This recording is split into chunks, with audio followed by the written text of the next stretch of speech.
Once considered a crucial maker of system-selling titles for Nintendo consoles from the mid-90s up until just past the turn of the century, British developer Rare was purchased by Microsoft in 2002, and the general consensus is that they almost immediately lost their touch. Having not had any Xbox consoles until much later, I long wondered if they truly became a second-rate developer, or if there was still some magic to be found in their Microsoft-era titles. I just had to judge these games for myself, thus far having found Grab by the Ghoulies to be far more fun than I ever expected, Conquer to be, well, Conquer, and Cameo to be a flawed but very enjoyable action-adventure. People had been warning me to prepare myself for the next, but could it truly be all that bad? Let's examine the legacy of GoldenEye, which branched off into Perfect Dark and the TimeSplitters trilogy, and see where it all ended up.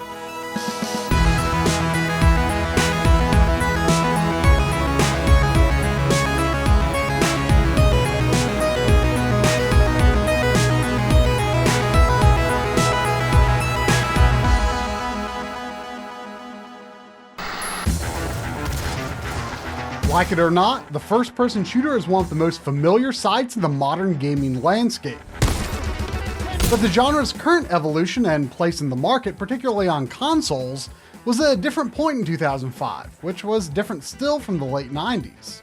Back then, I didn't mind watching friends play Wolfenstein 3D, Doom, or Turok, but I never had much interest in playing one of these games myself until 1997, when unlikely Nintendo-published movie-licensed game turned out to be so much more than anyone could have predicted. But maybe we shouldn't have been so surprised. After all, Rare's games often eschew easy genre definitions. Battletoads is barely a brawler, and what do you even call Blastcore anyway? GoldenEye is clearly a first-person shooter, but Rare has often reveled in cooking up their own ways to tackle a genre.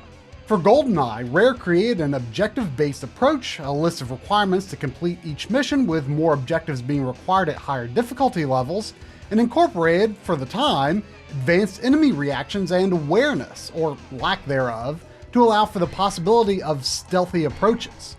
All of this turns each level into a mini sandbox that frankly becomes even more fun due to the game's slightly rough presentation that isn't afraid to give the player space to do unexpected things. The stage is set into motion, and then what kind of mayhem unfolds as you complete the level is up to you. While the famous multiplayer mode was of course played a fair bit, it was mainly the single player missions that kept the game cartridge stuck in my N64. This particular flavor of first-person shooter appealed to me as a 13-year-old boy with all the time in the world to figure out how the game works, poke at its seams, and try my best to achieve better mission times to unlock all the cheats.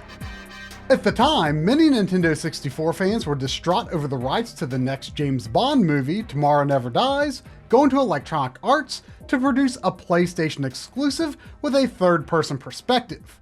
But Rare dreamed up a new universe for their own follow-up to GoldenEye, a near-future sci-fi setting starring Agent Joanna Dark.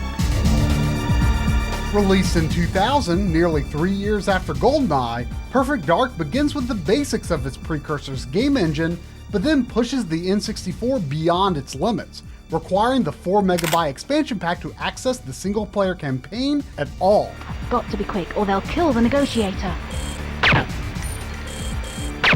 Even with the boost, the huge levels, high-quality texturing, advanced line effects, and enhanced AI behavior makes for a notoriously unsmooth frame rate, typical of Rare's ambitious late N64 releases, which can drop to comical levels in the campaign co-op mode.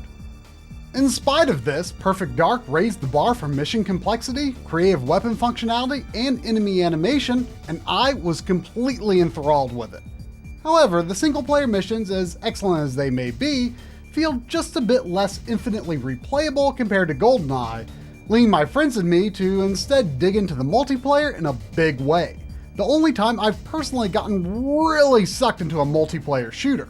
The ability to create custom scenarios and play together as a team against AI bots made for near endless fun. But this was not the only follow-up created by GoldenEye team members. Early in development, a number of key staff left the Perfect Dark team to found a new studio called Free Radical. Their first title was released only 5 months after Perfect Dark as a PlayStation 2 launch title for North America and Europe, and the series it spawned is every bit as important to GoldenEye's legacy as Perfect Dark itself. The original TimeSplitters is clearly a product of pressure to meet the PS2 launch, but given the circumstances, it's fair to say that the team at least had their priorities straight. The engine works and it's fun to play, but it's so bare bones that it comes across more like a leaked internal demo than a finished game. It plays like a sped up version of GoldenEye, but each level only has a simple get this and take it someplace objective, beginning and ending each mission with zero fanfare. All that connects the missions is a simple menu and no context. The most story you're going to find here is on the back of the box. TimeSplitters sure doesn't waste your time getting to the point at least. All the same, the fast-paced, generous auto-aim and pressure of the TimeSplitters spawning when you're rushing for the exit makes for a good bit of brain-dead fun. Multiplayer is clearly the main feature. The title menu even defaults to it. You can play against bots by yourself or with friends. While the multiplayer options are nowhere near as robust as Perfect Dark, the Map Maker mode is certainly a feature that set TimeSplitters apart. Luckily, Free Radical was given the opportunity to create a more fully realized game with TimeSplitters 2, released 2 years later in 2002, not only on PS2, but also Xbox and GameCube.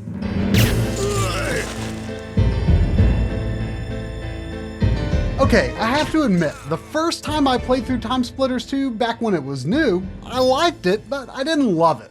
Sure, it feels like GoldenEye and is structured like GoldenEye, but it's just not as stylish as Perfect Dark. That's how I felt at the time anyway. And the story, while significantly more detailed than the first games, still plays out like a series of unrelated vignettes. But revisiting TimeSplitters 2 for this episode has been the most wonderful eye-opening surprise. This game is so good! TimeSplitters 2 leans hard into the GoldenEye spiritual successor angle, even to the point of having the first level take place at a facility inside a dam in Russia, with its own twists of course. The movement speed is slowed down from TimeSplitters 1, the controls are a spot-on match for a proper GoldenEye dual analog evolution, and the highly customizable button mapping and inversion settings ensures that TimeSplitters 2 is easy for anyone to get into all these years later. Aiming feels so right, but it's also a bit different from the setup of a modern shooter. It feels like a dual-stick FPS should, but it's also nostalgic in the best way possible, if that makes sense.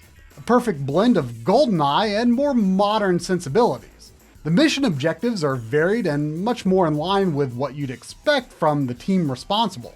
They just do not make games quite like this anymore. While TimeSplitters 2 was well regarded back in its day, the passage of time has made it stand out as all the more unique and special. Even if you've played it before, all fans of GoldenEye and Perfect Dark owe it to themselves to revisit it.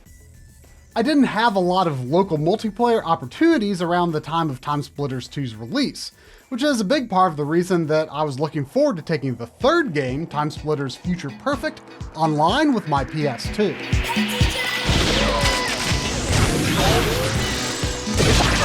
Well, I did have fun online with friends for a time, but I eventually realized that I just could not compete with random strangers, and since then I've not had much interest in online shooters. But the single player mode, now that blew me away. This is the first time in the TimeSplitters series that Free Radical managed to tell a compelling, fun, and coherent story, full of action and well-animated real-time cutscenes. Get us out of here! See you in the future, sucker! The red button. No. The one on the side. Yeah, that one. At the time of its release in 2005, I ate it up, but all of the excitement kind of blinded me to the fact that Future Perfect is a much different game from TimeSplitters 2, and in fact plays with a more Halo-like flow, guiding the player along from firefight to firefight. Objectives exist, but upon closer examination, they're mostly superficial guides to inform the player of the immediate action they need to take, rather than multiple ever-present considerations for the whole mission. This is not necessarily a bad thing. The intricately plotted campaign is full of entertaining encounters, silly dialogue, and set pieces that are very impressive for a multi-platform game of its generation. By default, a central reticule is locked to the center of the screen to modernize aiming mechanics. Future Perfect is simply a blast to play, but the fact is that it does steer closer to the design principles of the contemporary popular shooters of its day than the Free Radical team's earlier work. As a result, this leaves TimeSplitters 2 as Free Radical's final and most modern tribute to the GoldenEye formula. Rare had the next move. Could they nail a revival of the objective-based shooter as masterful as TimeSplitters 2? Or would they, as Free Radical chose to do with Future Perfect, chase after Halo, favoring action over espionage? With the likes of Half-Life 2 having set the bar for story presentation and sheer gameplay variety almost impossibly high, had shooters moved past the point where Rare had anything meaningful to add? Perfect Dark Zero was known to be in the planning stages for GameCube early in the generation, and was of course shifted to the Xbox after Microsoft purchased Rare. Many fans of the original had been wringing their hands with worry over clues that Joanna Dark would return in a more cartoonish form. Perfect Dark Zero was at long last revealed, if only very limitedly, during Microsoft's bizarre Xbox 360 reveal on MTV 6 months before the console's launch in November 2005, a launch that would be accompanied by 2 Rare games. Cameo Elements of Power was in stores just ahead of the console's availability, while Perfect Dark Zero hit on day 1. The fact that I was able to buy a new sealed limited collector's edition steelbook of Perfect Dark Zero through an Amazon vendor for $11 shipped, 11 years after its release, must surely say something about the game's popularity. We got her now! Let's get the look out of the way first. Perfect Dark Zero does indeed take a less realistic art direction compared to Rare's previous first-person shooters, and the image quality isn't especially high. Hey, most people probably played it on a CRT anyway. But for 2005, there is some nice technology on display here. Similar to Cameo, Rare couldn't resist using the power of the Xbox 360 to make a nearly excessive use of parallax occlusion mapping, which allows textures to visibly protrude. While this implementation uses less restraint than what you might expect to see today, it still looks impressive. A solid motion blur effect for its time is also employed, which can kinda help smooth over frame drops, but it isn't as smooth as the 60 frames target of the TimeSplitters games. Many of the environments hold up well enough, but the characters, let's just say that TimeSplitters is much more successful in its cartoonish stylings. This younger Joanna Dark may as well be a completely new character, looking, sounding, and acting nothing like she was in the original game. Who? What? To start, I'm Daniel Carrington, founder of the Carrington Institute. Carrington?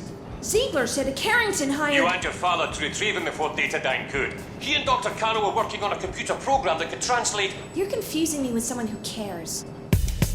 Perfect Dark Zero is of course a prequel to the first Perfect Dark. This is kind of a strange decision though, since taking Joanna to a time before she encountered aliens feels like a pretty uninteresting way to expand on the original. Aliens are alluded to in passing, but Joanna never makes contact in PD-0. Instead, the prequel tells a story of how a mission alongside her bounty hunter father ultimately leads to her joining the Carrington Institute, the organization that she belongs to in the original game. It takes place in the future year of 2020, 3 years before the events of Perfect Dark. The cutscenes during missions don't give quite enough context to clearly explain the story, but this was kind of a weakness in the original game as well. The co-op mode, local or online, is somewhat more thoughtfully implemented, including situations where the players are in completely different parts of the level, or can split driving and gunning duties on a hovercraft. I played through the entire campaign with Coury, the other half of the My Life in Gaming team. We played about a third of the campaign on Secret Agent difficulty, but enemies were way too bullet spongy, so we eventually switched to Agent and had a much better time.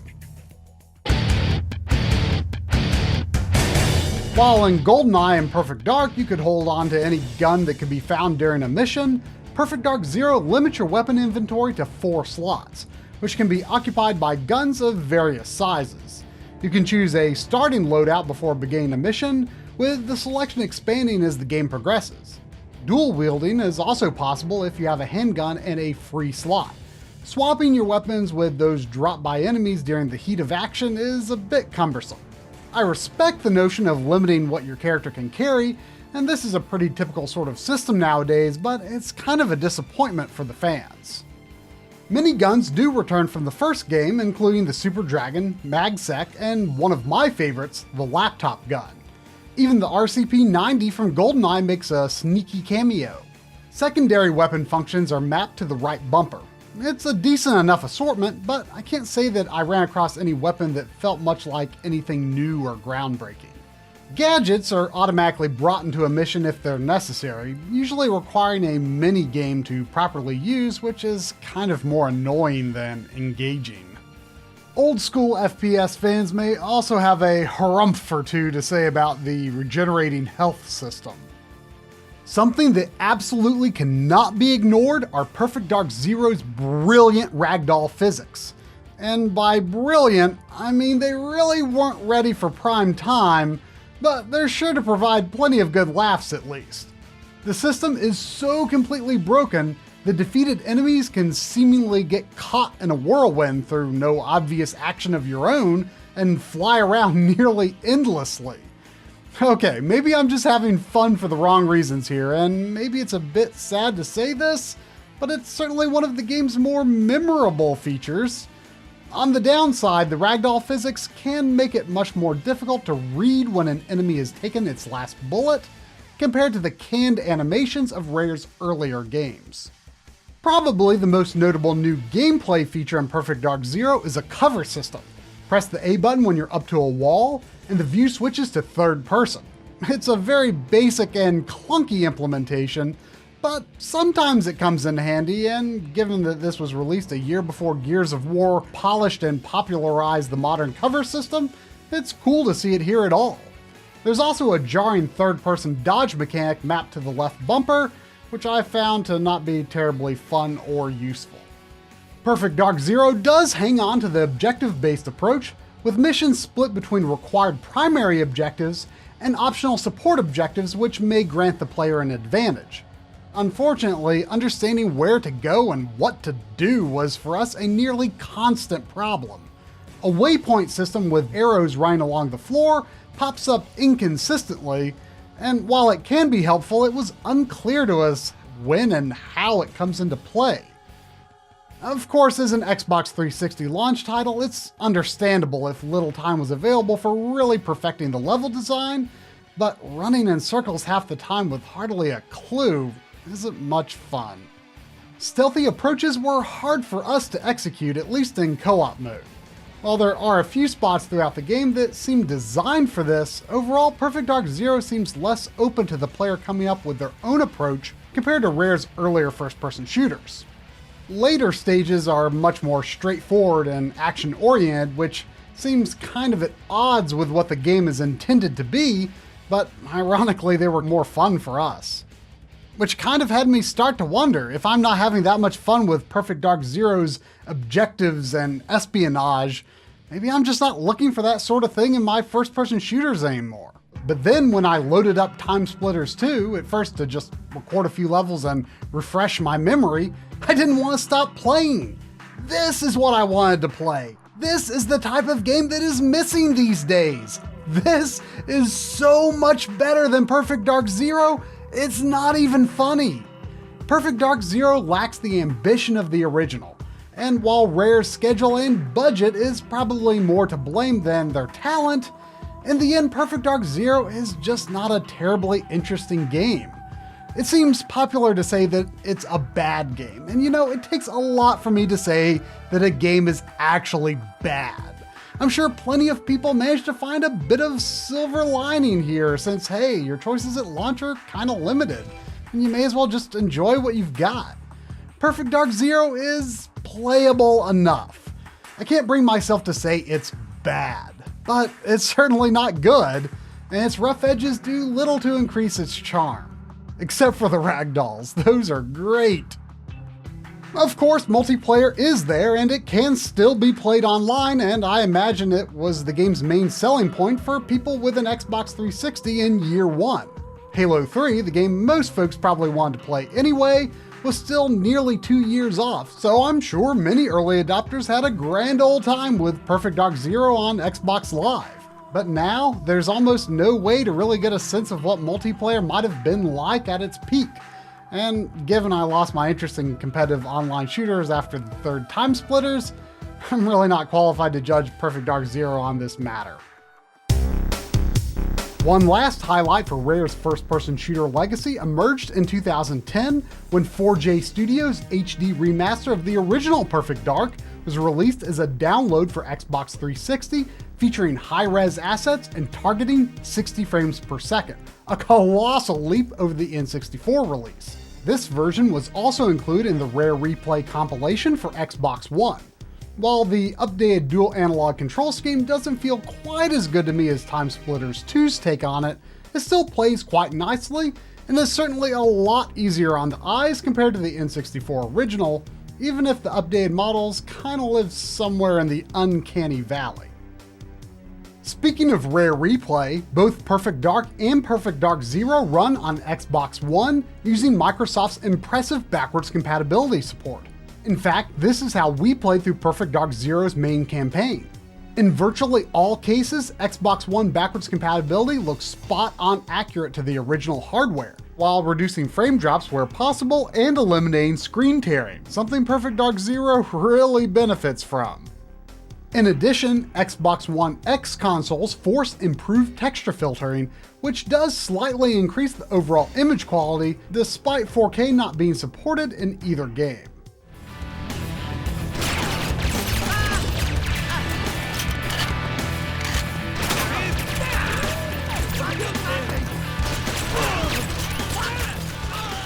So this, I suppose, is where Rare's first-person shooters ended up.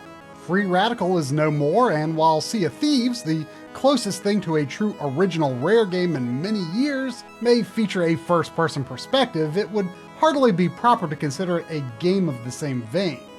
But to think all this began with a movie licensed title that no one expected much of anything from. An anomaly that led to the popularization of stealth, sniper rifles, deathmatch modes, and FPS games on consoles in general.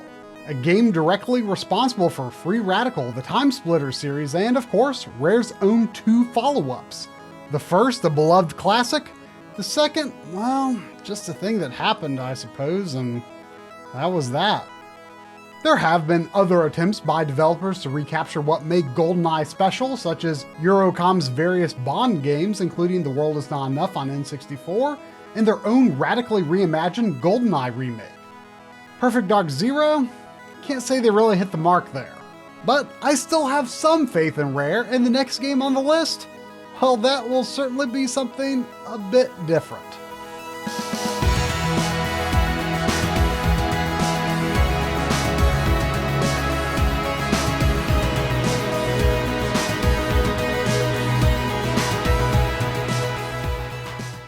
Yeah, it's time to split. Right. Whatever.